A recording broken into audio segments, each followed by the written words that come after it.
मेरे बच्चों, मेरे नौनिहालों, welcome to another session of AS level biology. बेटा अब टाइम खत्म, अब क्लास शुरू।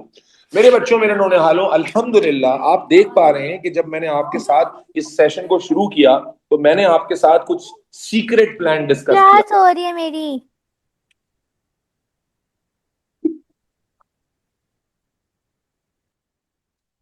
आवाज, हर आवाज कभी कभी सुनने का दिल नहीं चाहता। ओके, ओके, ओके, ठीक है। मेरा बच्चा, ये जो खूबसूरत आवाज वाला लड़का था ना, जरा आप माइक पर आके कभी कभी बोल दिया करें, please behave your self other students. अबे क्या आवाज है यार, दिल में बैठ गई यार आवाज। क्या लड़की है तुम्हारी आवाज यार, इससे अलग से बात करो। चलो, ओके, बैक टू डिस्कशन। तो मेरे बच्चे, हमने एक सीक्रेट प्लान डिस्कस किया था और वो सीक्रेट प्लान किसी को आपने बताना नहीं है। और वो सीक्रेट प्लान था एक बड़ा अनकन्वेंशनल रूट। और इस रूट का सिर्फ मुझे नुकसान है जाती तौर पर, क्योंकि जब बच्चा हमारे पास हेल्प लेने के लिए आता है नवंबर, दिसंबर, जनवरी में, तो जिन चैप्टर्स की हेल्प लेने आता है वो तो हो चुके होते हैं। तो इसलिए वो हमें तो नुकसान है, लेकिन आई रियली वांट कि उन चैप्टर्स में आप इतना टाइम लगा चुके हो कि वो आपके लिए फायदेमंद साबित हो जाए, and I would be more than happy. अब चूंकि मैं लगातार आपको 3 ऐसे चैप्टर्स कराता रहा जो एक के बाद एक टेक्निकली साउंड चैप्टर्स थे, इंपॉर्टेंट चैप्टर्स थे, लॉजिकल चैप्टर्स थे, रीजनिंग चैप्टर्स थे, तो अब it's time to have a sigh of relief. And that is why I am going to begin another unconventional. अब देखें, अभी आपने जो चैप्टर्स कंप्लीट किए, अब ये देखिएगा कि इनमें कितना टाइम लगा। और अब जब मैं 3 और चैप्टर्स कराऊंगा तो फिर देखेंगे कि उसमें कितना टाइम लगा। तो मेरे बच्चों, आज हम अपने सिलेबस में एक और अनकन्वेंशनल जंप ले रहे हैं, and we are going to begin with the most smallest easiest chapter of the syllabus. Any guesses? It's not enzymes बेटा। एंजाइम तो फिर लॉजिकल है बेटा। It is a chapter gaseous exchange. The purpose to begin with this chapter is to give you actually sigh of relief and to give you time to clear your mess of DNA protein synthesis or cell cycle. This chapter is not going to bother you at all, because I don't know why this chapter is still in the part of syllabus. It should not be the part of syllabus. The reason why am I saying that, अभी मैं आपको समझाता हूँ कि this chapter which is, अगर आप book की sequence में चलें तो actually this is chapter number 9। ठीक है, and this is the smallest chapter of the syllabus, यानी it is going to maximum take 3 sessions, maximum 3 sessions में ये चैप्टर कंप्लीट हो जाएगा। ठीक है, शायद 2 में भी हो जाए। तो अगर आज मैं स्टार्ट कर रहा हूं तो अगले सेशन में तकरीबन बातें हो जाएंगी। ठीक है, कुछ थोड़ा बहुत रह गया तो थर्ड सेशन में जाएंगे, वरना 3 सेशंस में निमट जाएगा। तो गैशियस एक्सचेंज का चैप्टर स्टार्ट करने का रीजन नंबर 1 कि आपको डीएनए प्रोटीन सिंथेसिस के लिए इनफ टाइम मिले और आप इस चैप्टर को लेकर बॉदर ना हो। और दूसरा रीजन जो है वो ये है कि ये बहुत छोटा चैप्टर भी है, तो आपको थोड़ा एक भरोसा होता है कि वो चलो एक और चैप्टर खत्म हो गया। ठीक है, अब ये chapter was always there in your syllabus, but this chapter was actually divided into 2 parts till 2021। यानी आप जब इस चैप्टर के पास पेपर करोगे ना, you are not going to enjoy these past papers, bore हो जाओगे। मैं बताता हूँ। This chapter was actually a chapter that contain 2 parts.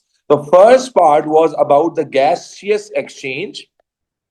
The first part was about the gaseous exchange. However, the second part of the chapter was about smoking. The second part of the chapter was about smoking.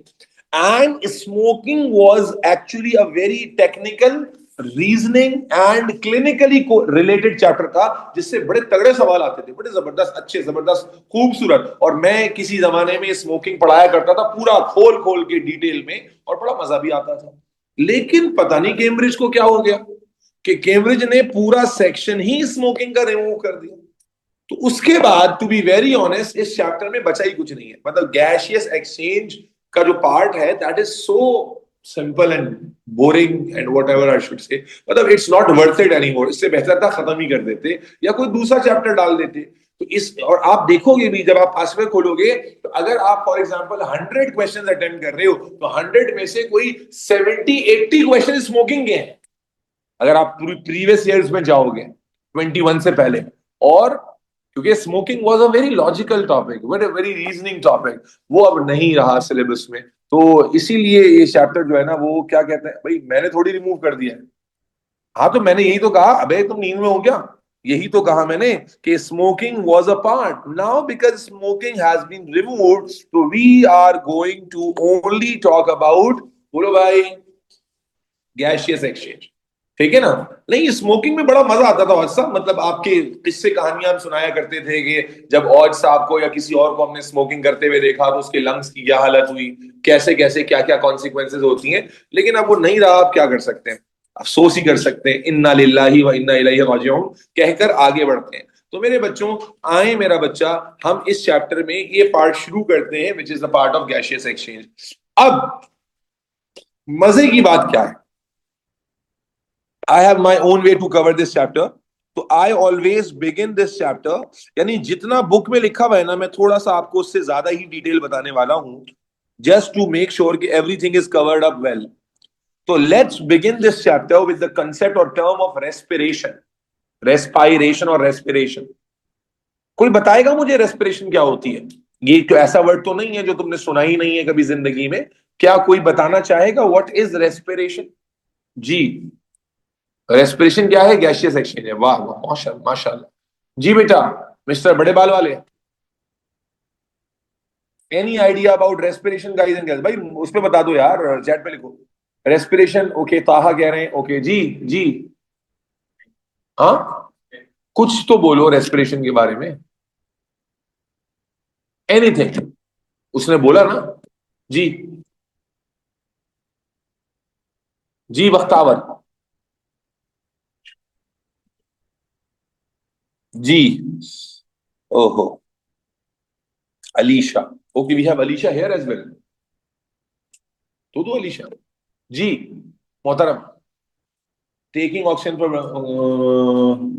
जी भाई बोलो ना, कुछ तो try करो, ये बोल, कुछ ना कुछ तो बोल रहे हैं, तुम भी कुछ बोलो।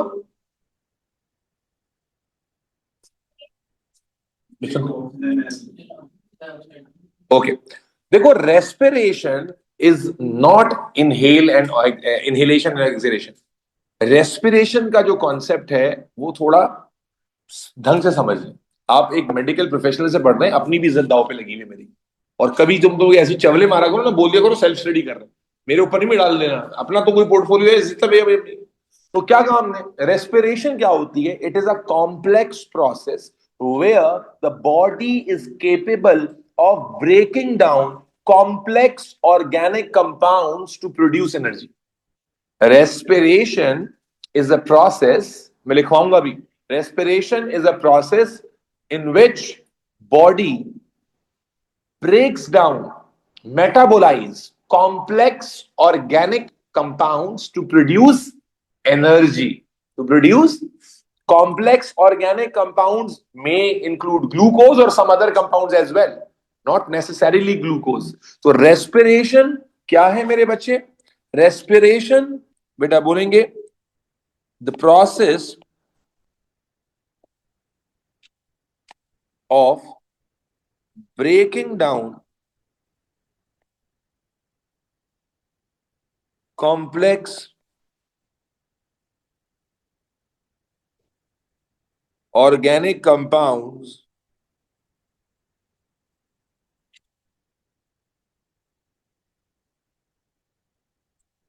like glucose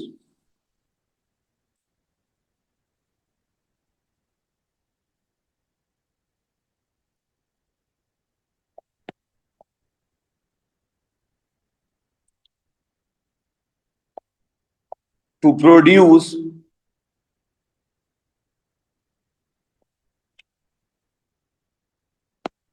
energy in form of ATP। Energy in form of ATP, वो प्रोसेस जिसमें body complex organic compounds like glucose को ब्रेक डाउन करती है, मेटाबोलाइज करती है, क्या करने के लिए? एनर्जी प्रोड्यूस करने के लिए। अच्छा, अभी कोई कमेंट मैंने पढ़ा कि वो टीचर ने बताया कि एनर्जी प्रोड्यूस नहीं होती, रिलीज होती है। तो बेटा वो उस वक्त ठीक होगा जब आप एटीपी के ब्रेक डाउन की बात करेंगे। ATP is a molecule which is produced, ठीक है, एंड देन जब एटीपी ब्रेक डाउन होता है तो एनर्जी रिलीज होती है। ATP is a chemical molecule that store energy. So actually, when we break down glucose, energy is not directly made, rather energy is made in form of a chemical potential. और फिर वो chemical potential molecule क्या कहलाता है? ATP कहलाता है. और फिर जब हमें energy की जरूरत होती है तो ATP टूटकर energy release करता है. ठीक है. तो रेस्पिरेशन का ताल्लुक मेरे बच्चे इस प्रोसेस यानी इस कंसेप्ट से है कि ये वो कॉम्प्लिकेटेड प्रोसेस है जिसमें इन्वॉल्व होते हैं कॉम्प्लेक्स ऑर्गेनिक कंपाउंड्स, और इवेंचुअली उसका मकसद होता है उन कंपाउंड्स को ब्रेक डाउन करके एटीपी प्रोड्यूस करना. अब रेस्पिरेशन का जो प्रोसेस है ना बेटा, अगर हम उसको नॉर्मल बायोलॉजी में अंडरस्टैंड करें, एक क्लिनिकल बायोलॉजी में, तो रेस्पिरेशन के प्रोसेस को हम 3 स्टेजेस में डिवाइड कर लेते हैं. रेस्पिरेशन के प्रोसेस को बोलो बेटा, हम 3 स्टेजेस में डिवाइड कर लेते हैं. और ये इस तरह का आइडिया समझना बड़ा जरूरी है बेटा, ताकि आपको दूर तक के कॉन्सेप्ट समझ में आए. नंबर 1 स्टेजेस कह रहा हूं बेटा, टाइप नहीं कह रहा हूं हम ना. रेस्पिरेशन का जो ये प्रोसेस है जिसमें complex organic compound break down होगा, इसको 3 स्टेजेस में डिवाइड कर लिया जाता है. नंबर 1 गैसियस एक्सचेंज और ब्रीदिंग. गैसियस एक्सचेंज और ब्रीदिंग. Number 2 internal respiration. और नंबर 3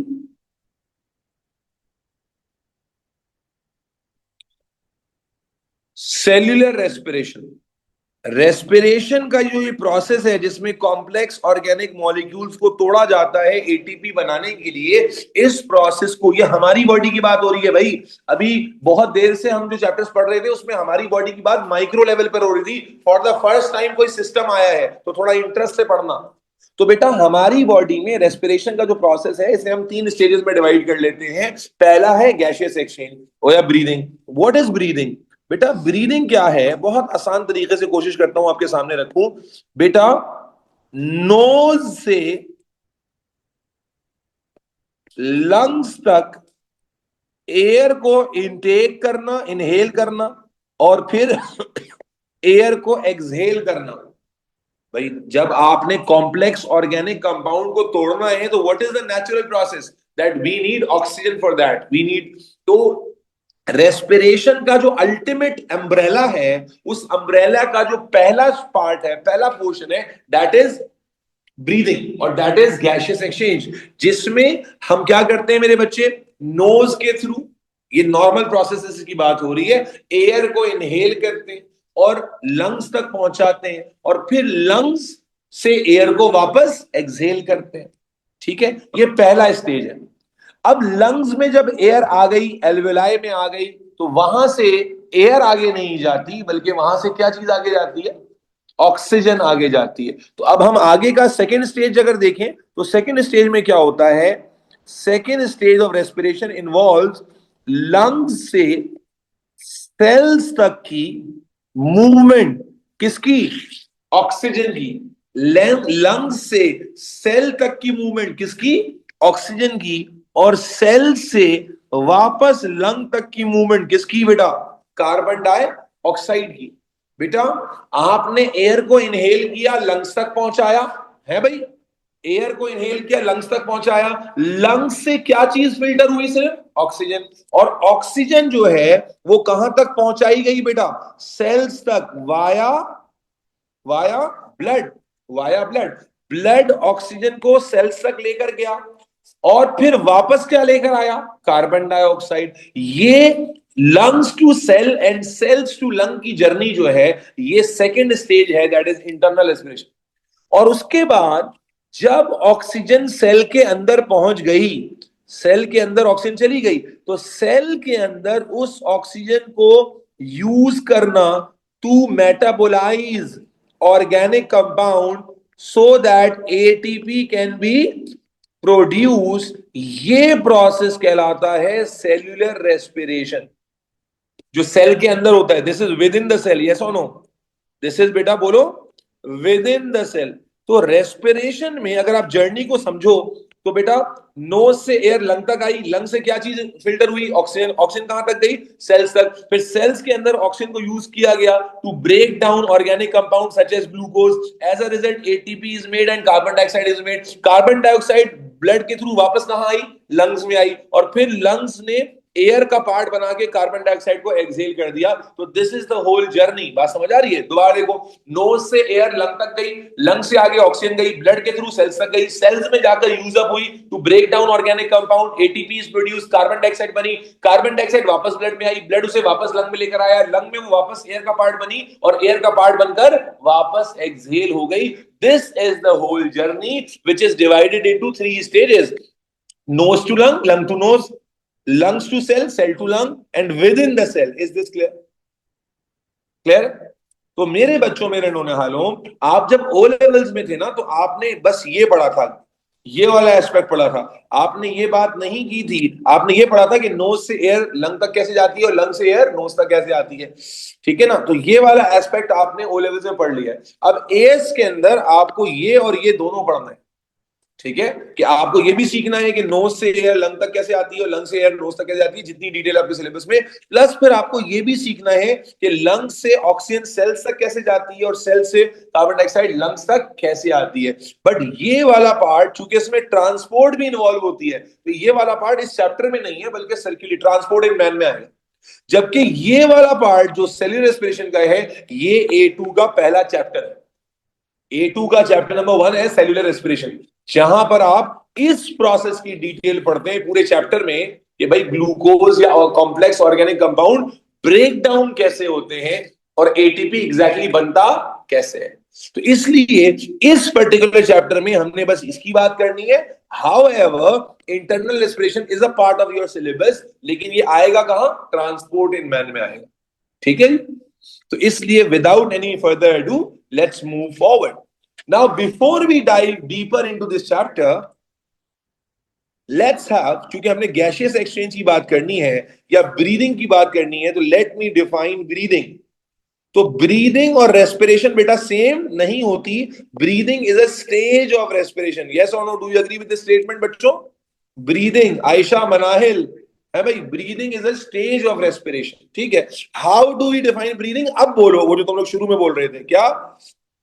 इनहेलेशन एंड एक्सहेलेशन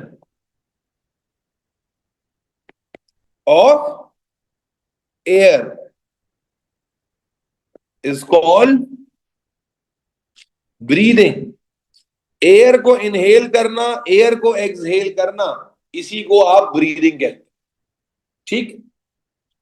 अब मेरा बच्चा, वो बच्चों वाला सवाल जो अभी भी आ जाता है कभी कभी, let's have a basic comparison between inhaled air.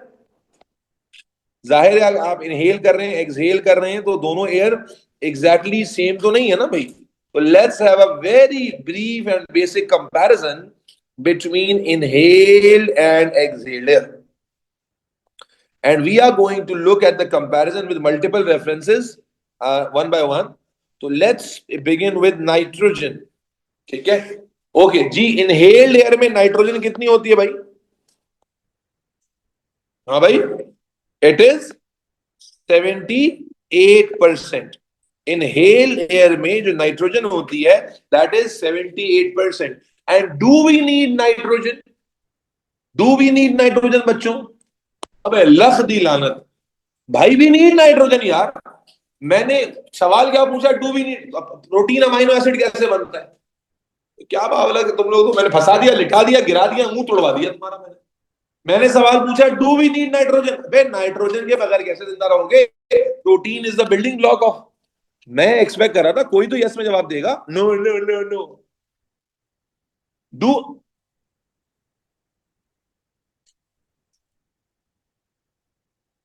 तुम्हें मैं तलाक तलाक तलाक करके ना तुम्हें क्लास, तुम क्या लड़की हो, ये क्या टाइम हो रहा है भाई, 6-8 हो रहे हैं अल्लाह के बंदे।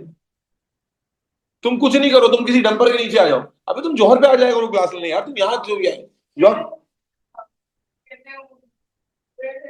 कौन कह रहा था दूर है? कहाँ रहती हैं आप?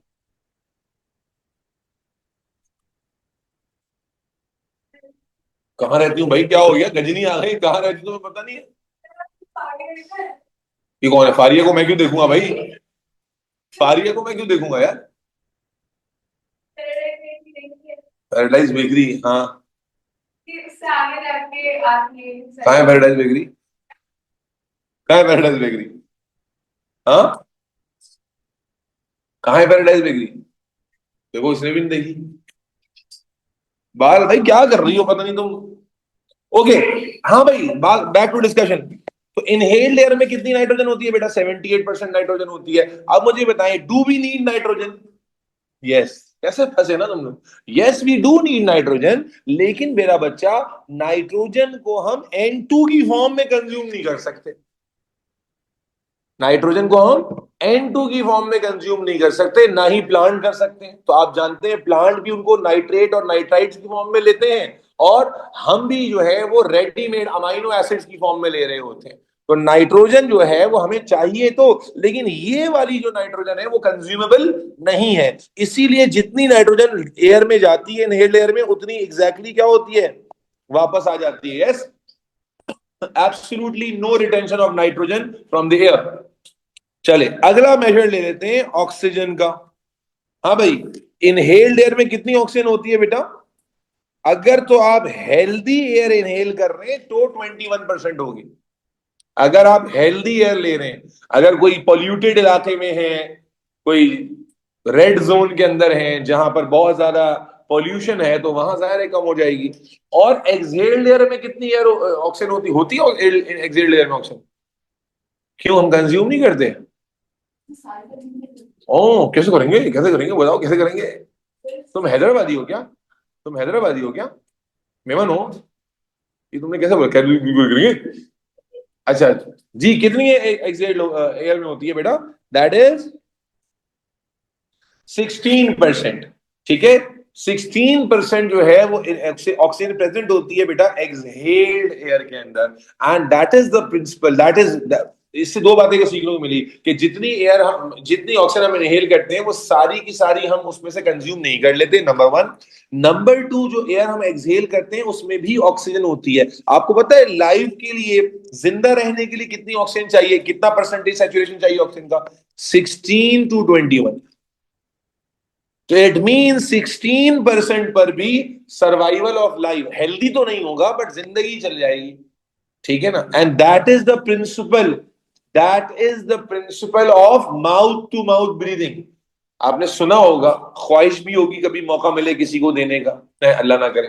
खैर, तो वो जो माउथ टू माउथ ब्रीदिंग में क्या करते हैं, एक के मुंह पर सील करके अपने मुंह से एयर को क्या करते हैं? ब्लो करते हैं ना। तो वो ब्लो तो एक्सहेल कर रहे हैं कि खींच रहे हैं?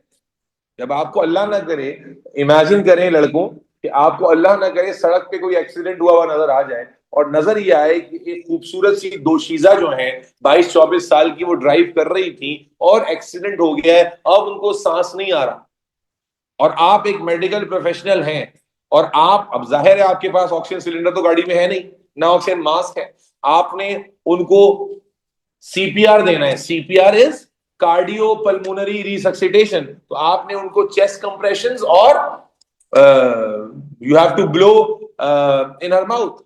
तो भाई, ये सीपीआर तो वैसे भी आना चाहिए, तो क्या करेंगे यहां इस वक्त? आपका डिसीजन क्या होगा? Will you move ahead shock से, या will you just restrain your self कि नहीं भाई, हराम हराम हराम?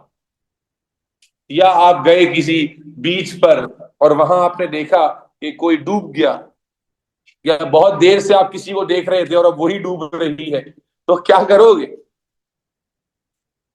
अच्छा लड़के बताएं। अच्छा, लड़कियों से मैंने इसलिए नहीं पूछा कि जनाब आली लड़कियां कहेंगी भाई हम तो मर नहीं देंगे, या हो सकता है कोई बचाने वाला भी हो, एम्बुलेंस बुला लेंगे। सीपीआर कह रही है, ambulance. CPR is an emergency procedure, जो कि मेरे बच्चे, जाहिर है कि आपने उसी लिए करना होता है कि जब तक एम्बुलेंस नहीं आ रही तब तक तो जिंदा रखना है ना उसको। बोतल से करेंगे, क्या बात है, बोतल उसके मुंह में डाल।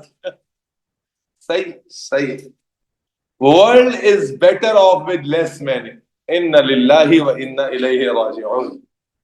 ओहो हो, अब ये तो अलग डिस्कशन चली जाएगी। है, इस कायनात में आया पहले मर्द, बनाया पहले मर्द को गया। यहाँ बातें हो रही हैं, खवातीन कह रही हैं कि मर्दों के बगैर दुनिया अच्छी है। उफ उफ उफ उफ। मर्दों के बगैर तो दुनिया रेसलमेनिया की तरह हो जाएगी, लड़ाई और झगड़े का, फसाद का घर है। Back to discussion. तो मेरे बच्चे बहरहाल एक्सेल लेयर करेंगे। अभी चलो तफरी वाला एंगल खत्म करते हैं। तो वो जो आप जो है ब्लो करते हैं माउथ टू माउथ ब्रीदिंग में, that is the 16% of oxygen that can save the life. ठीक है। तो बेटा इनहेल्ड एयर में 21% ऑक्सीजन होती है और एक्सहेल्ड एयर में 16% ऑक्सीजन रिमेनिंग होती है। अब सवाल ये आता है कि भाई हम क्यों नहीं सारी ऑक्सीजन कंज्यूम कर पाते? क्योंकि बेटा एल्वेलाई जो होती है ना, वो बहुत थिन लेयर होती है और उसमें जो ब्लड वेसल आ रहा है वो इतना ही ऑक्सीजन उठा पाती है एक वक्त। इतने एक वक्त में जो ऑक्सीजन की मूवमेंट है वो इससे ज्यादा नहीं हो सकती। ठीक है। इससे ज्यादा करने के लिए you need to have different type of alveoli, जो हमारे पास नहीं होता। खैर आगे चलें। ऑक्सीजन का अब कार्बन डाइऑक्साइड की बात कर लेते हैं थोड़ी सी। बच्चे शर्मा गए हैं। कार्बन कार्बन डाइऑक्साइड की बात कर लेते हैं जी। कार्बन डाइऑक्साइड इनहेल एयर में कितनी होती है भाई? अगर आप एक अच्छी एयर एक्सेल इनहेल कर रहे हैं तो that is 0.03 to 0.04%। I am very sure कि कराची की एयर में तो काफी ज्यादा होगी और लाहौर में भी काफी ज्यादा ही होगी, है ना। लेकिन जो एयर आप एक्सहेल करते हैं उसमें कितनी परसेंट ऑफ कार्बन डाइऑक्साइड होती है? 4%। 4%। क्यों? ये कहां से आ गई कार्बन डाइऑक्साइड भाई? You have produce that carbon dioxide जो कि आपके एक्सहेल्ड एयर के साथ वापस आ रही है। और जो बच्चे मुझसे पहले से पढ़ते आ रहे हैं ओ लेवल्स में भी, तो शायद यकीनन मैंने ये जुमला बताया होगा कि बेटा हमें ऑक्सीजन को लेना जरूरी है बट कार्बन डाइऑक्साइड को एक्सहेल करना उससे ज्यादा जरूरी है। अगर आप कार्बन डाइऑक्साइड की को एक्सहेल नहीं कर पाएंगे that is more dangerous. And you will learn the logical reasoning in transport in man as well कि what happens when carbon dioxide levels increases in your body. तो इट इज एब्सोल्युटली नेसेसरी। इसीलिए शायद मैंने कहीं बताया भी था कि वेंटिलेटर पे जब हम किसी को डालते हैं वो इसलिए नहीं डालते कि वो ऑक्सीजन नहीं ले पा रहा, वो इसलिए डालते हैं कि वो कार्बन डाइऑक्साइड रिटेंशन में जा रहा होता है। तो हम वेंटिलेटर मशीन के थ्रू कार्बन डाइऑक्साइड को मैकेनिकली बाहर पुश करवाते हैं। खैर, तो अब आ जाए आगे। कार्बन डाइऑक्साइड के बाद व्हाट अबाउट द टेम्परेचर? जी, what is the temperature of inhaled air बेटा? What is the temperature of inhaled air, guys and girls? Beta, temperature of the inhaled air is always variable. भाई ये depend करता है ना कहाँ है। अभी मैं ये एसी वाले रूम में बैठा हुआ हूँ चलाकर एसी, तो यहाँ temperature of the inhaled air different है। और अगर मैं धूप में खड़ा हो जाऊं बाहर जाके, डिफरेंट हो जाएगा। तो it is variable. How ever when you exhaled air, तो वो एयर कहां से आ रही होती है भाई?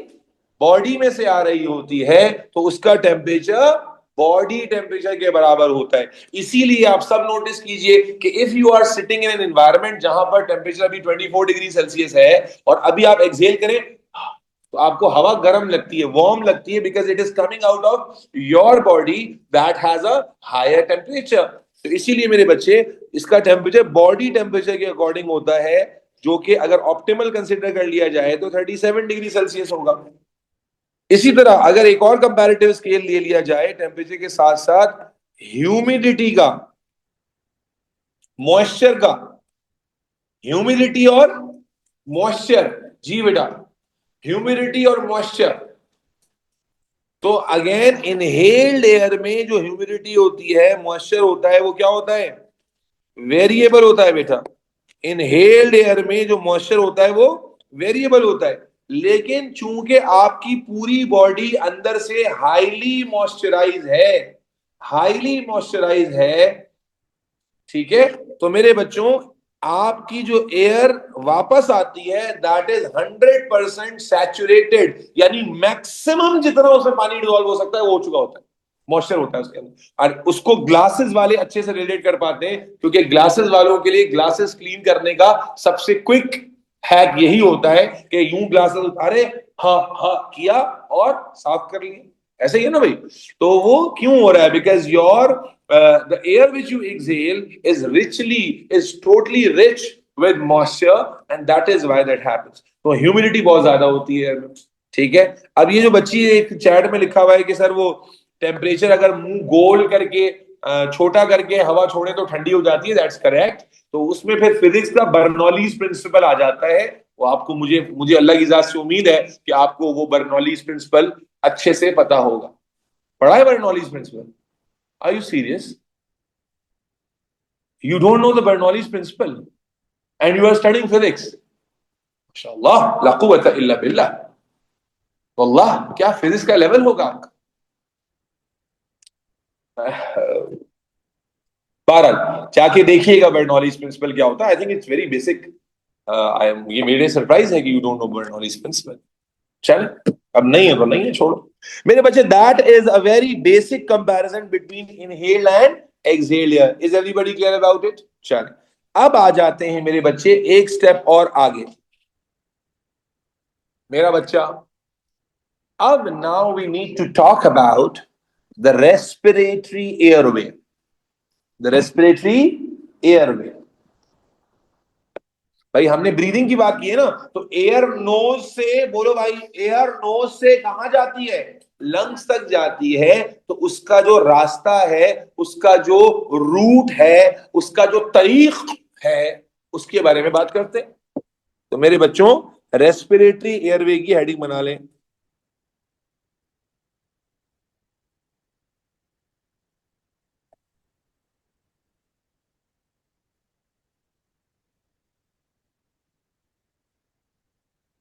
मेरा बच्चा, आए पहले रेस्पिरेटरी एयरवे को लाइन अप करके लिखते हैं। तो बेटा, आपका रेस्पिरेटरी एयरवे शुरू होता है नोज से। ये आपका है भाई, सीक्वेंस इज इंपॉर्टेंट। नोज के बाद आ जाता है बेटा फेरिंग्स। फेरिंग्स से एयर मूव करती है into glottis. Ali Haidar, mouth से ब्रीथ करना is not normal, it is a compensatory mechanism. अगर आप मुंह से सांस ले रहे हैं तो या तो आप कॉन्शियस ब्रीदिंग कर रहे हैं, जो इन अनकॉन्शियस या यूं समझ लीजिए जो ऑटोनॉमिक ब्रीदिंग होती है वो नाक से होती है। जब आप मेरा लेक्चर सुन रहे हैं तो नाक से ही सांस ले रहे हैं ना, ठीक है। और अगर आप नाक से सांस नहीं लेते, मुंह से सांस लेते हैं, तो मोस्ट लाइकली आपका जो नेजल रूट है वो अनइवन है, जिसकी वजह से ऐसा हो रहा है। दैट्स नॉट नॉर्मल, ठीक है। तो नोज, फेरिंग्स, उसके बाद फिर क्या है बेटा? ग्लॉटिस है। ग्लॉटिस के बाद आ जाता है बेटा लैरिंग्स। उम्मीद है ये आप ओ लेवल्स में पढ़कर आए हैं तो आपको याद होगा। लैरिंग्स के बाद क्या आ जाता है बेटा? हाँ भाई, ट्रैकिया। अरे क्या कर रहे हो तुम लोग? तो स्किप मार मार के जा रहे हो, तुम लोग के है नहीं क्या ये पार्ट? क्या ट्रैकिया के बगैर ही डायरेक्ट ब्रोंकस में उतर गया, अल्लाह के बंदे। ट्रैकिया, देन ट्रैकिया के बाद आ जाता है बेटा ब्रोंकस। देन उसके बाद आ जाता है बेटे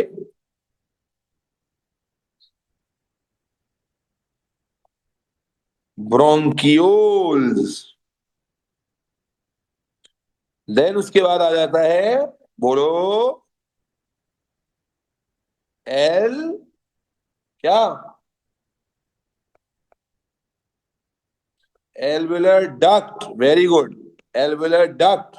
And then finally we have alveoli. तो ये है वो नॉर्मल रूट जो अल्लाह ताला ने तो तुम्हें दिया था। पता नहीं तुम्हारे पास है या नहीं है, तो मैं नहीं जानता। जैसे कि आपने दरमियान से स्किप मारी है चीजें, आई डाउट। तो जब आप नाक से सांस लेते हैं, दिस इज द रूट जिससे एयर गुजरती है, इनहेल्ड एयर, और वापसी भी इसी रूट से आती है, जाहिर है, ठीक है। वापसी में रिवर्ट हो जाएगा।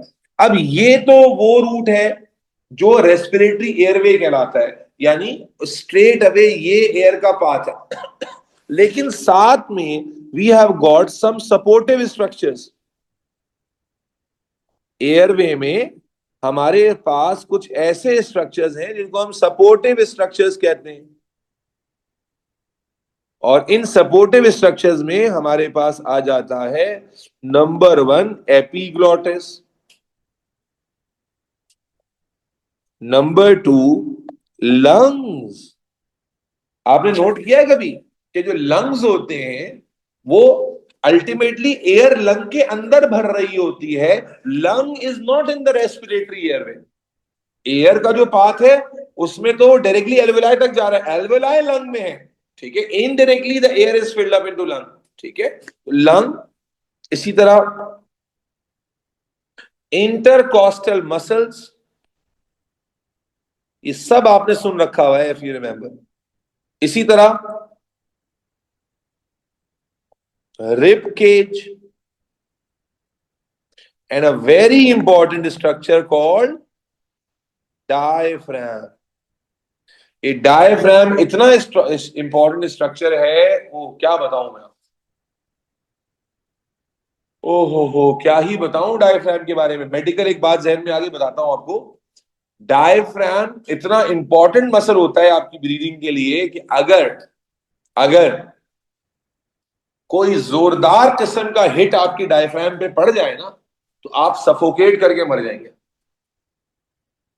कोई जोरदार किस्म का हिट, क्योंकि जब मसल को डैमेज होता है ना तो उस पे सेंसेशंस रुक जाती हैं, उसकी कॉन्ट्रैक्शन रिलैक्सेशन रुक जाती है। तो कोई जबरदस्त मुक्का आपके डायफ्राम पे पड़ जाए ना, डायफ्राम पर कोई हिट पड़ जाए डायफ्राम पर, तो डायफ्राम थोड़ी देर के लिए नम पड़ जाएगा। और जब वो नम पड़ेगा, आय हाय हाय हाय, जब वो नम पड़ेगा तो आपके लंग्स एक्सपैंड ही नहीं कर पाएंगे।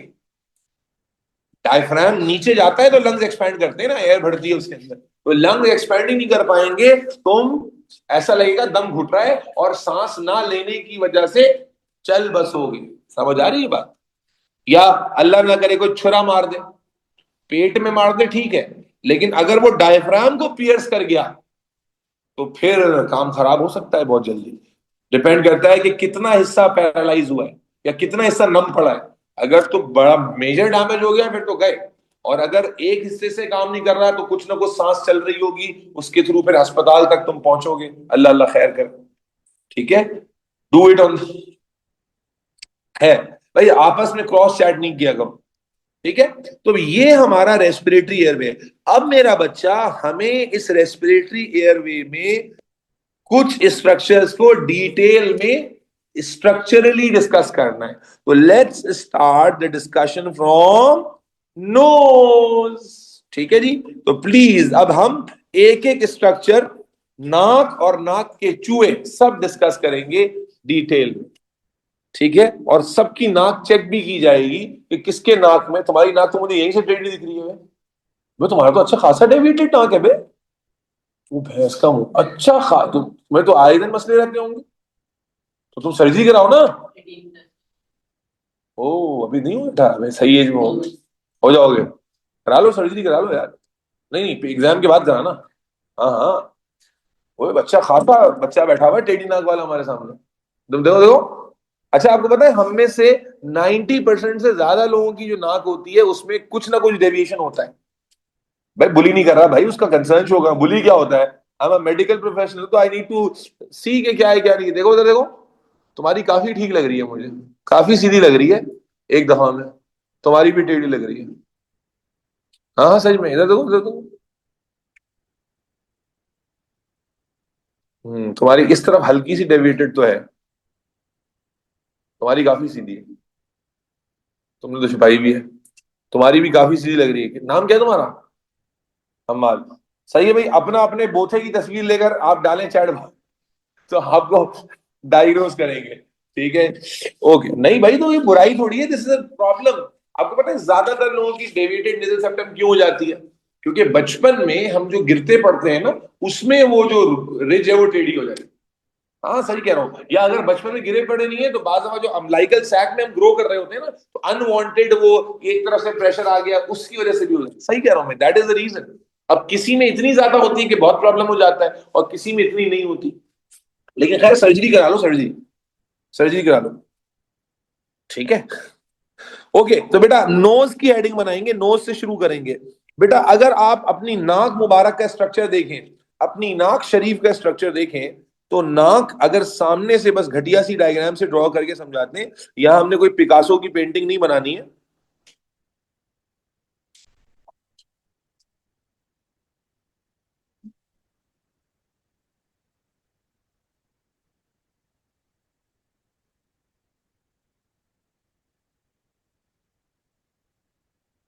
इमेजिन करें कि हमारे सामने बख्तावर की नाक है, काफी काफी क्लोज है ये।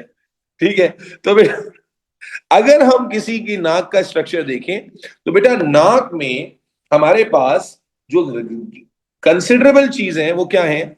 नाक में हमारे पास यहां पर है बेटा दो सुराख अल्हम्दुलिल्लाह, और यहां पर भी हैं दो सुराख जो आपको नजर नहीं आ रहे। इन्हें हम क्या कहते हैं बेटा, इन्हें हम कहते हैं एक्सटर्नल नेयर्स या नॉस्ट्रिल्स, और इन्हें हम कहते हैं इंटरनल लेयर्स या नॉस्ट्रिल्स। इंटरनल नॉस्ट्रिल्स आपको ऐसे नजर नहीं आते, लेकिन आपने ऑब्जर्व किया है कि है तो सही।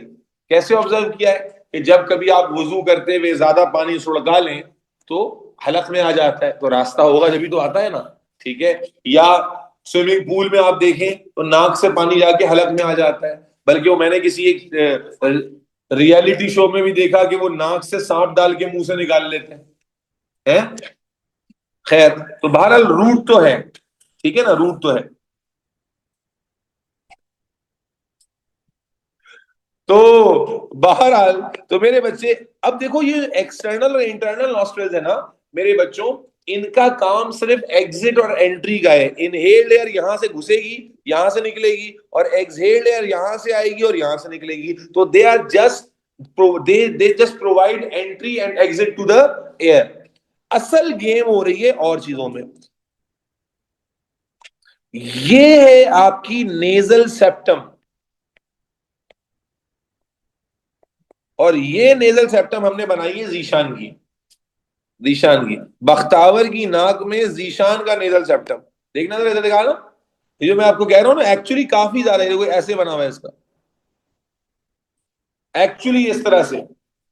ठीक है ना, तो ये है nasal septum which is a cartilage. ये क्या होती है, दिस इज अ कार्टिलेज बेटा, सॉफ्ट बोन होती है। सही है जी। और मेरे बच्चों, मेरे नोने हालों, यहां पर समझना बेटा, ये पूरी और ये पूरी और ये पूरी और ये पूरी जो एरिया है ना, this is lined with mucosa, nasal mucosa. This is lined with a thick thin, this is lined with thin layer. ये थिन लेयर है जिसे आप नेजल, जो मैंने ब्लू में शो किए बेटा, this is nasal mucosa. Nasal, बोलो भाई, mucosa. And then finally we have got nasal mucosa में से छोटे छोटे, क्या है ये, नेजल हेयर्स हैं। ठीक है, नेजल हेयर्स हैं, जो जाहिर है कि मर्दों में ज्यादा होते हैं, मेल्स में ज्यादा होते हैं, और फीमेल में नॉर्मली कम होते हैं। ठीक है जी।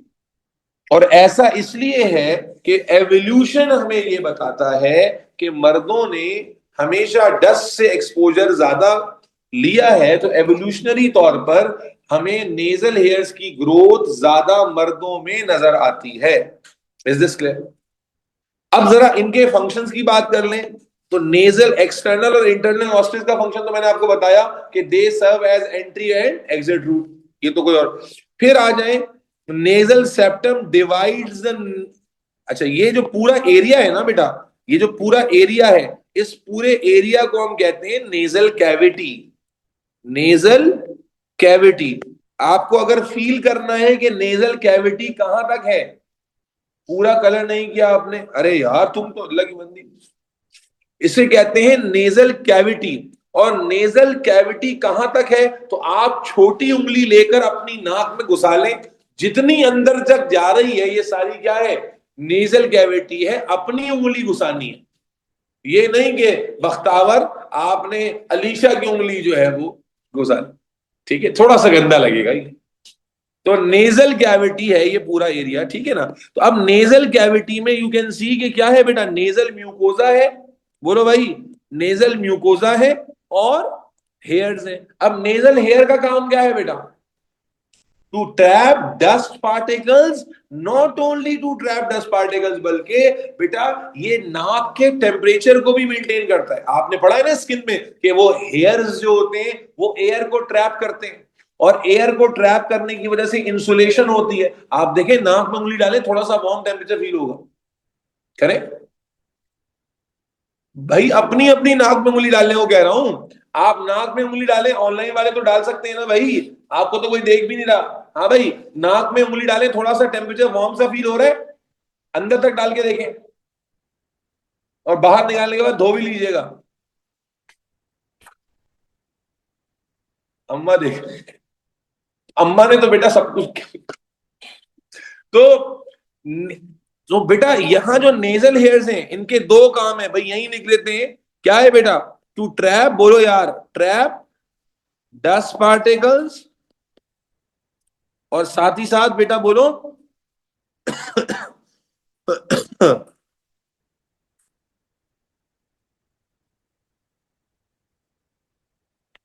इंसुलेशन। हीट को नेजल कैविटी में रिटेन कर रही होती है, नेजल कैविटी में थोड़ी सी हीट रिटेन रहती है, जिसकी वजह से नेजल कैविटी में थोड़ा सा आपको वार्मथ फील हो रहा होता है। अच्छा, what about this nasal mucosa? ये जो नेजल म्यूकोजा है बेटा, this is known to release a watery but sticky, a watery but sticky fluid called nasal mucus. ये जो नेजल म्यूकोजा है, म्यूकोजा लेयर को कहते हैं, ये क्या सिक्रीट करता है बेटा? म्यूकस सिक्रीट करता है। म्यूकोजा लेयर को कहते हैं, यस ये म्यूकस सेल्स है ना बेटा। नेजल म्यूकोजा, म्यूकोजा लेयर को कहते हैं। म्यूकोजा कंटेन म्यूकस सेल्स, और म्यूकस सेल्स क्या प्रोड्यूस करते हैं बेटा? बोले म्यूकस। लेकिन ये बात मैं हमेशा अपने बच्चों को बताता हूं कि देखो म्यूकस की क्वालिटी अलग अलग होती है। एक म्यूकस अभी जाकर आप पढ़ेंगे आगे नीचे ट्रैकिया में, वो भी म्यूकस है और ये भी म्यूकस है। लेकिन मेरे अल्फाज पे आपने गौर किया कि ये जो म्यूकस है ये म्यूकस सेल से बनता है। कौन से सेल से बनता है? और म्यूकस सेल से बनने वाला जो म्यूकस होता है वो मोर वाटरी और लेस स्टिकी होता है, जबकि आगे जाके जो म्यूकस आप पढ़ेंगे वो गॉबलेट सेल से बनता है, और वो वाला म्यूकस मोर स्टिकी लेस वाटरी होता है। तो दोनों म्यूकस की क्वालिटी में फर्क होता है। समझ आ रही है? तो इसीलिए आप देखो, नोटिस किया आपने, जब आपको फ्लू हो रहा होता है तो नाक से निकलने वाला जो पानी है वो वैसा नहीं होता जैसा कि चेस्ट से निकलने वाला बलगम है। या सुनो, चेस्ट से जो बलगम निकल रहा होता है वो हरा हरा, पीला पीला, गाढ़ा गाढ़ा, स्टिकी होता है, बदबूदार होता है, जबकि नाक से जो पानी निकल रहा होता है वो बिल्कुल ऑलमोस्ट वाटरी ही होता है। यस और नो? ठीक है जी? जी जी जी जी, बिल्कुल ऐसी। तो मैं यही कह रहा हूं कि ये जो म्यूकस होता है ये, बोलो बेटा, less sticky and more watery होता है। क्यों मेरे बच्चे? उसका रीजन है, और वो क्या? कि मेरे बच्चों, इस म्यूकस के दो काम हैं। इस म्यूकस के इस म्यूकस के दो काम हैं। पहला काम कि जैसी एयर एंटर होगी ये एयर को मॉइस्चराइज करेगा। एयर को क्या करेगा? क्योंकि देखो जो ड्राई एयर होती है ये हमारे ट्रैक को इरिटेट करती है। तो जैसे ये मोर वाटरी क्यों है बेटा? ये इसीलिए मोर वाटरी है कि ये नेचुरली आपकी जो इनहेल एयर है उसमें वाटर कंटेंट क्या करेगा? शावर करेगा, ऐड करेगा। सही है? और दूसरा काम, क्योंकि ये लेस स्टिकी तो है, it can trap dust particles as well. तो इसका मतलब ये हुआ कि जब आप इनहेल करेंगे एयर को तो इस म्यूकस का वाटर किस में ऐड हो जाएगा? इनहेल्ड एयर में, और ये म्यूकस आहिस्ता आहिस्ता ड्राई होता जाएगा। और जैसे जैसे ये डस्ट ट्रैप करता जाएगा तो वो म्यूकस गंदा भी होता जाएगा। तो इवेंचुअली, जिसको आप नाक की डर्ट कहते हैं, नाक के चूहे कहते हैं, वट एवर यू से, तो मेरे बच्चे वो क्या है? Actually that is dried mucus trap with lot of dust, trap with lot of dust. ठीक है? आपकी नाक से निकल रहा है, इसमें गंदगी की क्या बात है यार? तुम लोग तो पता नहीं मेडिकल प्रोफेशन लगते नहीं होंगे, बनता नहीं हो। आपकी नाक के म्यूकस को ही आप गंदा समझ रहे हैं। ये मैं थोड़ी कह रहा हूं कि सादान ने अली हैदर की नाक का म्यूकस निकाला है और समझ आ गई बात। तो मेरे बच्चे म्यूकस अगेन बेटा, मजाक मजाक में इंपॉर्टेंट बात ना रह जाए कि mucosa is a layer which consist of, बेटा बोलो, mucus cells. Mucus cells release watery mucus मेरे बच्चे, और वाटरी म्यूकस में मेरे बच्चे मोर वाटर लेस स्टिकनेस होती है, और ये डस्ट को भी ट्रैप करता है और एयर को भी क्या करता है बेटा, मॉइस्चराइज करता है। ठीक है, और जब ये म्यूकस ड्राई हो जाता है तो इसी म्यूकस को आप साफ कर देते हैं, अगर तो करते होंगे। मैं अभी एक, जब इतनी गंदी बातें हो ही गई हैं तो एक आखिरी गंदा विजुअल भी मेरे दिमाग में आ गया। मदरसे में, मैं चूंकि मदरसे में भी 2-3 साल गुजारे हैं मैंने, तो वहां जो पठान बच्चे होते हैं ना, उनमें मदरसे में अलग अलग तरह की स्पोर्ट होती है। जो छोटे पठान बच्चे होते हैं उनमें क्या मुकाबला चलता था, मैं बोल रहा हूं, द कंपटीशन वाज कि कौन, किसका एक दिन में नेजर नेजर गन जो है उसका ज्यादा बड़ा बॉल बनेगा। तो देवर यूज टू, यानी वो उसको एज अ, जैसे गोल्ड और सिल्वर को आप रिजर्व करते हैं ना, ओ माय गुडनेस, तो वो क्या करते थे, दे डू नॉट, वो जाया नहीं कर रहे थे, खोद खोद के निकाल के they use to make a ball, और दे हैड अ कंपटीशन कि कौन बड़ा बॉल बनाएगा। ओ माय गॉड, बाहर आना। मल्टी, ठीक है भाई। तो बेटा नाक खत्म हुई, नाक खत्म हुई, तो बेटा जब एयर यहां से दाखिल होगी उसके साथ क्या क्या चेंज आएंगे बेटा। नंबर वन, उसका टेम्परेचर थोड़ा सा बढ़ जाएगा। नंबर टू, उसका डस्ट कुछ फिल्टर हो जाएगा। नंबर थ्री, वो मॉइस्चराइज हो जाएगी। यस और नो? हाँ ना बोलो यार। तीन चेंजेस आ जाएंगी एयर में। नंबर वन, उसके डस्ट में कुछ फिल्ट्रेशन होगी, उसका टेम्परेचर कुछ वार्म होगा। और नंबर थ्री, कि उसका उसका टेम्परेचर, उसमें मॉइस्चर ऐड हो जाएगा। Is this clear? Is this clear? Okay okay okay. बेटा ये हो गई नोज खत्म, अल्हम्दुलिल्लाह। अब आ जाएं फेरिंग्स पर। तो मेरे बच्चों, आपकी जो नाक, अगर मैं एक बहुत ही एलियन की डायग्राम बनाऊं आपके सामने, इमेजिन करें कि ये आपकी नाक शरीफ है, और फिर ये आपका स्कल शरीफ है,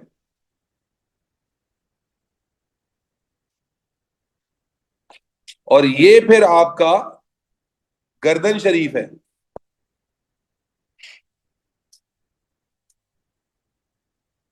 और फिर ये आपका मुंह शरीफ है,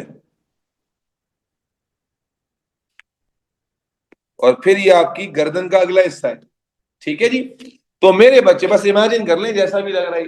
तो ये जो नाक है आपकी, नोज है बेटा, इसका जो फ्लोर है ना वो इस तरह जा रहा है। आपकी जो नाक है ना बेटा, ये इस तरह है, ये इस तरह। तो ये सारा हिस्सा जो आप साइड से देखें, this is all nasal cavity, this is all nasal cavity. और उसके बाद ये जो आपको एरिया नजर आ रहा है ना बेटा, जो बैक एरिया है आपका, जहां अगर आप मुंह खोल के तो आ करके जो वो जो आपको स्लोप दिखता है ना, slope, this region is pharynx. ठीक है, ये रीजन क्या कहलाता है बेटा, बोलो? फेरिंग्स। क्या? फेरिंग्स सॉलिड स्ट्रक्चर का नाम नहीं है, फेरिंग्स एरिया का नाम है।